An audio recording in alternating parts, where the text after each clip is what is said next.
All right, group assessment.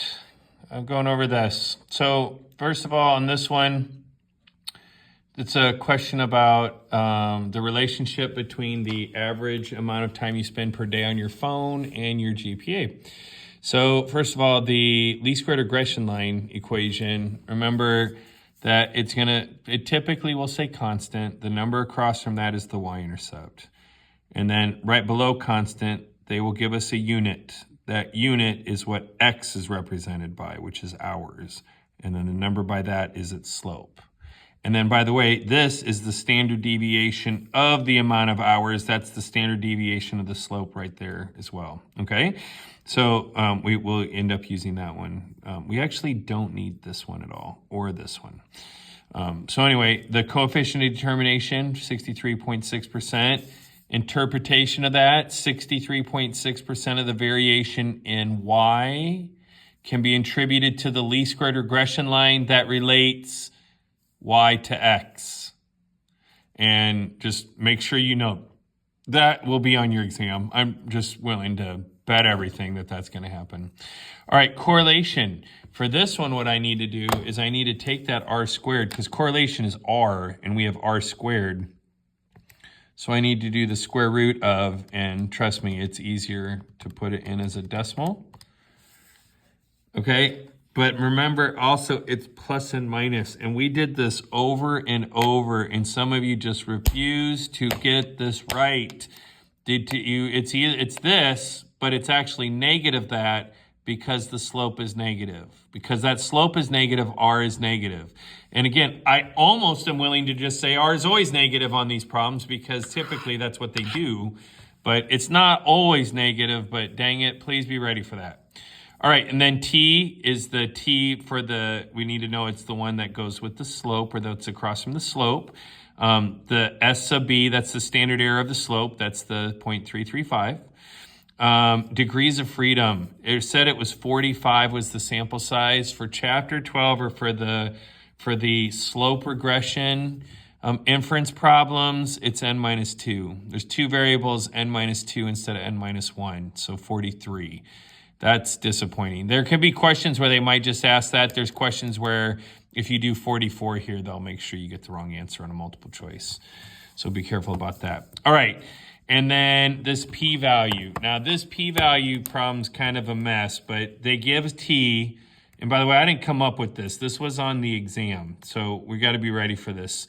So we're going to do t-CDF, and we're going to go from 3.85 to 1,000, or I guess I got 10,000 in there, and 43 degrees of freedom. And we get this decimal.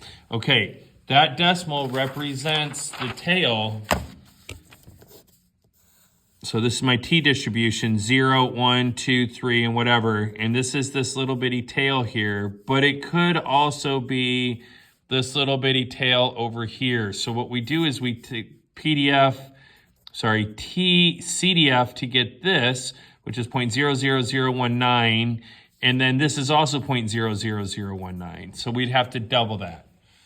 So you would take the answer and take this times 2.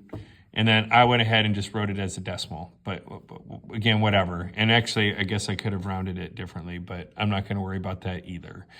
But anyway, that's kind of complicated. If you can get it, great. If you can't, it's just going to be one of those that just gets away from us, and it's okay. Remember, we don't need 100 on this test to get a 5. About a 70 to get a 5. All right, interpret the slope. For every increase, it's got to be increase of 1 of whatever x is. Our daily average screen time, we predict, and you have to say predict or expect a decrease, because the number's negative. I have to write decrease, but I don't write the number as a negative. So a decrease of 0.2437 to the GPA. And then y-intercept is what we predict for y when x is 0. So if they had 0 hours average daily time, their GPA would be 4.89. Okay. And then these are all pretty much the same. They're just designed to just see the different numbers and plug it in, and repetition here. They very much like this. Also, I will tell you, they very much like this multiple choice as a picking out of the lineup question. Not where they actually give you the interval. I've seen it where they give you the interval, but typically they like it like this instead. And really, it's pretty short. All you're going to do is match up these numbers and then figure out what's the right critical value based on the one that's also correct. So on this one, critical value is going to be inverse t split the difference. So inverse t, so this is 0.95, degrees of freedom 43, not 44. And again, they're probably going to make it so that if you did 44, you would get the wrong answer. So here, let's see, what would we get if we did 44? Yeah, I don't think on this one they would be able to get you, because I doubt they would round it much different. And I really don't think they'd give you 1.681 and 1.680. But, you know, they could, but I don't think so. But they'd make it so that that number was off by a little bit. But basically, when we do the confidence interval from the computer output model, you're going to take these two numbers, you split them aside to here and here, and then you put in a plus or minus critical value. Sometimes they'll only ask for the margin of error, and you'll just do these two pieces, and you won't need to deal with it. There's lots of different ways. Hopefully, you'll see lots of different versions of that question before you take your exam. They love this question. It'll be on there. All right, and then we got a couple chi-squared write-ups. So here we go. The first one is about Skittles, and they're supposed to be equally distributed, and I don't think so because I like the greens, and there are not as many greens. Okay, so we go, the null is going to be that the flavors are equally distributed. And again, it doesn't matter exactly how you write it, but remember, it's the null is that things are as they are supposed to be. They're supposed to be the same. And then at least one of them is not. And I like the way the text, it says at least one of them is not. And I like that. And then I'll go ahead and put in my alpha right here. Chi-square goodness of fit test. This is definitely stat edit problem. A random sample of Skittles. There are at least, put a 0 on the end of my sample size and say there's that many Skittles. And all expected counts are greater than 5. And on this one, I would take my 458 and I would divide by 5, and that's how I get my 91.6. All right, and then in the calculator, I do not have these pre-filled in, so it's just going to take me a second.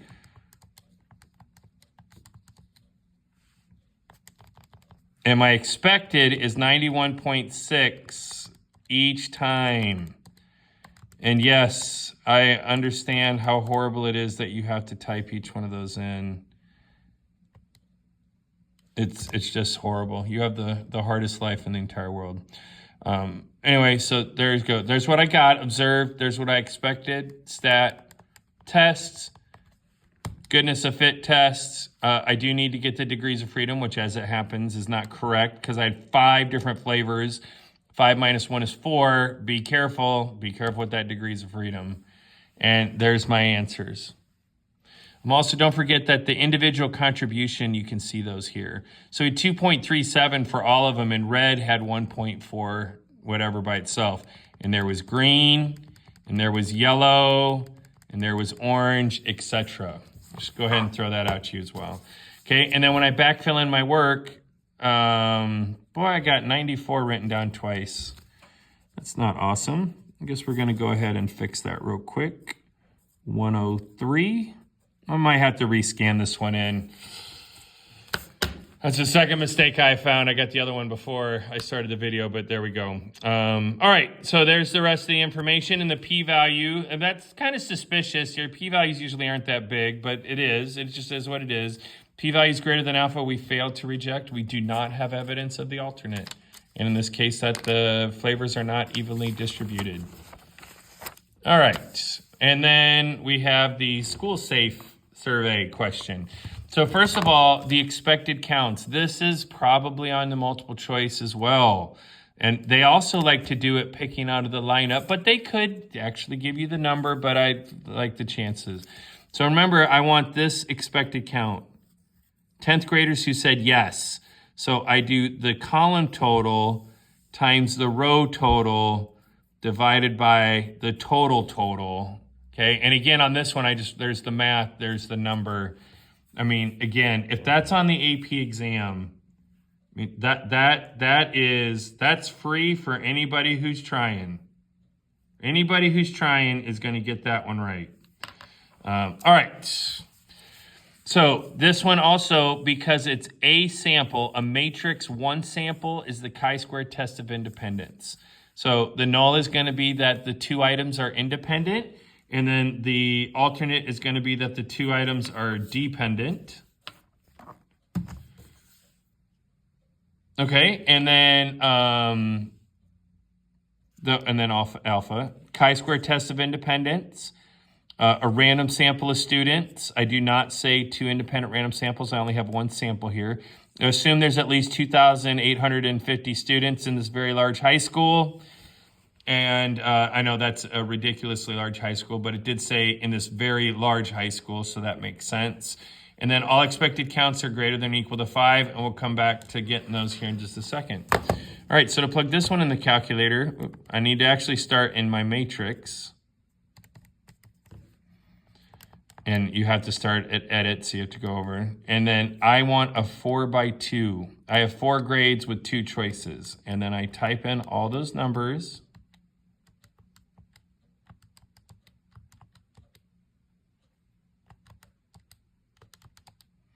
Okay, and then that's in matrix A, and I don't actually have to do matrix B. It will do it for me. So I go to chi-square test. Right there it says expected is matrix B, but it will do it for me. I don't need to mess with it. And there's my answers, okay? And then if I go back to second matrix and go over to edit matrix B, I can now see all those values for the matrix. And I have to list those all out. And yes, you have to list them all. And yes, you have the hardest life in the whole world having to list out all those expected values. It has been well established. Worst spot in the world is right here, writing expected values. All right, and then the p-value is greater than alpha. Failed to reject. There is not evidence that it's dependent on your age group, how safe you feel in this school. All right. For chapter 12 multiple choice, if you can do these, you can answer the multiple choice questions, or at least most of them. So that's what can I do for chapter 12 multiple choice? Internet, go find questions that look like this on College Board, on Crack AP, whatever, or you can know how to do these. If you know how to do these, you will be able to get a vast majority of the multiple choice. Good luck.